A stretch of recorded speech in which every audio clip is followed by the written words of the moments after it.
PSL की ताजा खबरों के सब्सक्राइब कीजिए हमारे एमटीटी न्यूज चैनल को और इस बेल आइकन को दबा के ऑल पे सेलेक्ट कर ले, ताकि दोस्तों आपको हमारी आने वाली सभी पीएसएल की ताजा खबरों की जानकारी आपके फोन पर मिल जाए। नमस्ते साथियों, जनलोक प्रतिष्ठान की तरफ से मैं आपके साथ कुछ जानकारियां शेयर करना चाहती हूं। आप सभी को पता होगा कि 15 मई 2020 को जनलोक प्रतिष्ठान को 5 साल पूरे हुए। इस अवसर पर जनलोक प्रतिष्ठान ने अपना पोर्टल लॉन्च किया था। पोर्टल लॉन्च करने का हेतु ये था कि जो निवेशक अपने acknowledgement, death claim, endorsement, name correction, after marriage name change आदि क्लेम सेबी के पोर्टल पर अपलोड नहीं कर पाए, क्योंकि उस पोर्टल पर सेबी ने केवल ओरिजिनल सर्टिफिकेट वाले निवेशकों के ही क्लेम लिए थे। ऐसे सभी निवेशक जनलोक प्रतिष्ठान के पोर्टल पर अपने अपने क्लेम्स अपलोड कर सकते हैं। पीएसएल मैटर में जनलोक का उद्देश्य क्या था? लैंड बचाना, गैर कानूनी बिक्री रुकवाना, पीएसएल की प्रॉपर्टी कम दाम में बेची जा रही थी उसे ना होने देना, ताकि प्रॉपर्टी का सही दाम आए और निवेशकों को पूरा पैसा मिले, और लायबिलिटी फ्रीज करना। आप सभी यह जानते हैं कि पीएसएल की सभी प्रॉपर्टी सीबीआई के पास फ्रीज है, और जब यह प्रॉपर्टी बेची जाएगी तभी निवेशकों को पैसे मिलेंगे, और इसलिए लायबिलिटी फ्रीज होना बहुत जरूरी है। लोढ़ा कमेटी की तरफ से कभी 45,000 करोड़ तो कभी 57,000 करोड़ के आंकड़े बताए जा रहे हैं, लेकिन परफेक्ट लायबिलिटी फ्रीज होना बहुत जरूरी है। 5 साल पूरे होने के बावजूद भी कमेटी की तरफ से लायबिलिटी फ्रीज नहीं हो रही है। अगर लायबिलिटी फ्रीज होगी तभी निवेशकों को कितने पैसे रिफंड करने हैं वो आंकड़ा सामने आएगा, और तभी बड़ा बायर भी प्रॉपर्टी खरीदने के लिए आसानी से सामने आएगा। क्या इसका मतलब यह है कि सेबी और लोढ़ा कमेटी लायबिलिटी फ्रीज न करके इस मुद्दे को नज़रअंदाज कर रही है, और ना ही सुप्रीम कोर्ट की तरफ से पोर्टल ओपन करने की और लायबिलिटी फ्रीज करने की कोई ऑर्डर पास हुई है?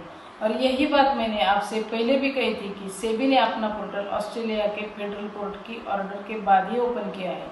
जनलोक प्रतिष्ठान ने फेडरल कोर्ट में 47,000 निवेशकों का डेटा देकर ही केवट दाखिल किया था।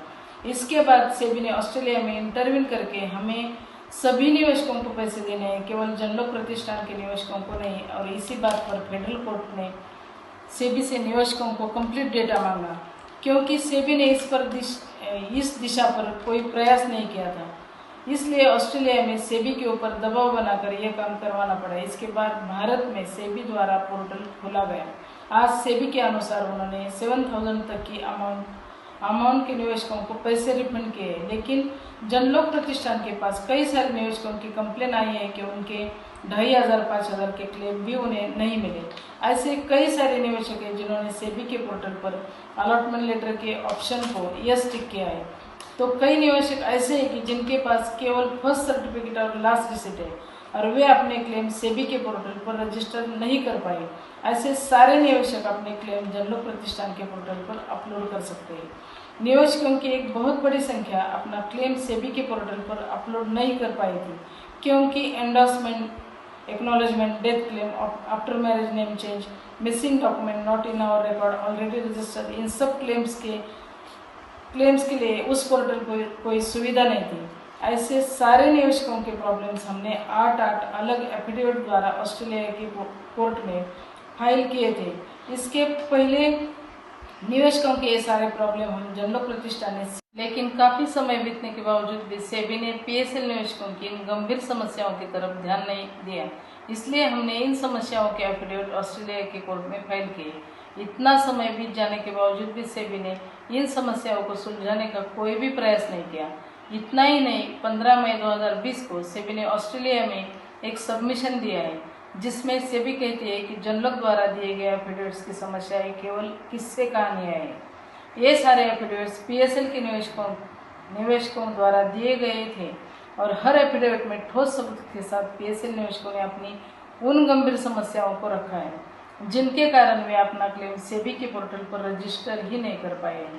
सेबी ने यह भी कहा है कि जिन निवेशकों के क्लेम वेरीफाई नहीं हो पाए उनको अपनी गलतियां सुधारने का मौका दिया गया है, लेकिन हम उन निवेशकों के बारे में बात कर रहे हैं जिनका क्लेम सेबी के पोर्टल पर स्वीकार ही नहीं हो गया है, और ऐसे निवेशकों की संख्या बहुत बड़ी है। लेकिन सेबी के एफिडेविट के अनुसार यह गंभीर समस्याएं केवल किस्से कहानियां हैं। इन्हीं क्लेम्स के संदर्भ में सबूत इकट्ठा करके जनलोक प्रतिष्ठान ने सुप्रीम कोर्ट में आईएबी दाखिल किया है। इसलिए जनलोक प्रतिष्ठान ने पोर्टल ओपन किया है और यही निवेशकों का डेटा हम सुप्रीम कोर्ट के सामने रखेंगे। हमने सेबी को इस विषय पर कई बार सूचित किया है, लेकिन पिछले 2 सालों में इस समस्या को बिल्कुल भी गंभीरता से नहीं लिया गया है और इसलिए यह सब माननीय सुप्रीम कोर्ट के सामने रखना जरूरी हो गया था। बहुत लोग यह भी नहीं जानते कि शुरुआत में जन लोग सेबी के पास गई थी ताकि सेबी निवेशकों की ओर से ऑस्ट्रेलिया का फंड रोक सके, लेकिन सेबी ने ऐसा करने से साफ इनकार कर दिया था। इसके बाद देर करना मुनासिब नहीं था क्योंकि वह फंड कहीं और रफा दफा होने वाला था और पीएसएल निवेशकों को कभी नहीं मिलता। सेबी से इनकार मिलने के बाद जनलोक ने तुरंत ऑस्ट्रेलिया में इंजंक्शन ऑर्डर लेकर पीएसएल निवेशकों के लिए पैसे रोक दिए। सेबी का निवेशकों के हित के लिए ऑस्ट्रेलिया जाने से इनकार करना और केवल जनलोक की कार्यवाही की वजह से फंड पीएसएल निवेशकों के लिए रोक जाना, इन सभी बातों को ऑस्ट्रेलिया के जजमेंट में सबूतों के साथ रखकर फेडरल कोर्ट ने भी बताया है। जनलोक की तरफ से पीएसएल निवेशकों के लिए बहुत बड़ा कदम था। उसी जजमेंट में वहां के कोर्ट ने इस बात पर गंभीर हैरानी जताई थी कि जब जनलोक और निवेशक खुद सेबी के पास गए थे तो सेबी ने उनकी ओर से ऑस्ट्रेलिया का फंड रोकने के काम से इनकार क्यों किया, और जब जनलोक ने ऑस्ट्रेलिया में फंड रोका उसके 1 साल बाद सेबी ने उस केस में इंटरवीन क्यों किया। इन सभी घटनाक्रमों की वजह से निवेशकों को सेबी पर भरोसा करना मुश्किल हुआ है। जैसे मैं पहले भी बता चुकी हूँ कि बीकेसी मीटिंग में निवेशकों की प्रस्तुत की गई समस्याओं का निवारण करने का आश्वासन दिया था और उसे भी नज़रअंदाज किया गया है। हम यही चाहते हैं कि प्रॉपर्टी को पूरे सही दाम में ही बेचा जाए, पूरी लायबिलिटी फ्रीज हो ताकि सारे निवेशकों का सही क्लेम लिया जाए और सबको पैसे मिल सके। इन सभी बातों के बीच में मैं आपको ये खुशखबर देना चाहती हूँ कि 3 जून 2020 को ऑस्ट्रेलिया के फेडरल कोर्ट ने यह ऑर्डर दिया है कि ऑस्ट्रेलिया के ट्रस्ट अकाउंट में फ्रीज हुआ फंड 14 दिनों में लोढ़ा कमेटी के अकाउंट में जमा हो जाएगा। इस फंड का वितरण पीएसएल के सभी निवेशकों को किया जाएगा। लोढ़ा कमेटी को सुप्रीम कोर्ट ने पीएसएल मैटर में अधिकार दिया है, लेकिन लोढ़ा कमेटी से ज़्यादा पूरे सबूतों के साथ जनलोक प्रतिष्ठान ने रिकवरी करके दिखाई और रेडी फंड बांटने का सेबी ने $1.5 मिलियन खर्चा मांगा है। इस फंड के वितरण रिपोर्ट सेबी को 18 महीने में फेडरल कोर्ट को देना है। साथ ही इस फंड का वितरण सभी निवेशकों को हो रहा है या नहीं हो रहा है, इसकी निगरानी ऑस्ट्रेलिया का कोर्ट रखेगा और हमें भी रखनी पड़ेगी। कई लोगों ने ऑस्ट्रेलिया के फंड को लेकर जनलोक प्रतिष्ठान पर सवाल उठाए थे कि ऑस्ट्रेलिया का फंड कहाँ गया। तो जनलोक प्रतिष्ठान ने सभी पीएसएल निवेशकों के लिए काम करके आज इस सवाल का जवाब आप सबके सामने पूरे सबूतों के साथ रखा है। यह है जनलोक का कानूनी काम। इस वीडियो के साथ मैं फेडरल कोर्ट की 3 जून 2020 के ऑर्डर के साथ मेल और जजमेंट की कॉपी डाल रही हूँ। मैं आपको पुनः एक बार सूचित करना चाहती हूँ कि आप आपके acknowledgement, endorsement, death claim, after marriage name change, first certificate और last receipt, missing document, already register, not in our record, ऐसे सभी claims Janlok Pratishthan PSL data इस ऐप को प्ले स्टोर से डाउनलोड करके घर बैठे अपने मोबाइल फोन पर अपलोड कर सकते हैं। पोर्टल पर आया हुआ डेटा जनलोक प्रतिष्ठान सुप्रीम कोर्ट के सामने रखेगा। मैं ये आशा करती हूँ कि आप बहुत बड़ी संख्या में जनलोक प्रतिष्ठान का इस कानूनी लड़ाई में साथ देंगे। धन्यवाद। पीएसएल की ताजा खबरों के सब्सक्राइब कीजिए हमारे एमटीडी न्यूज चैनल को और इस बेल आइकन को दबा के ऑल पे सेलेक्ट कर ले ताकि दोस्तों आपको हमारी आने वाली सभी पीएसएल की ताजा खबरों की जानकारी आपके फोन पर मिल जाए। निगरानी ऑस्ट्रेलिया का कोर्ट रखेगा और हमें भी रखनी पड़ेगी। कई लोगों ने ऑस्ट्रेलिया के फंड को लेकर जनलोक प्रतिष्ठान पर सवाल उठाए थे कि ऑस्ट्रेलिया का फंड कहाँ गया।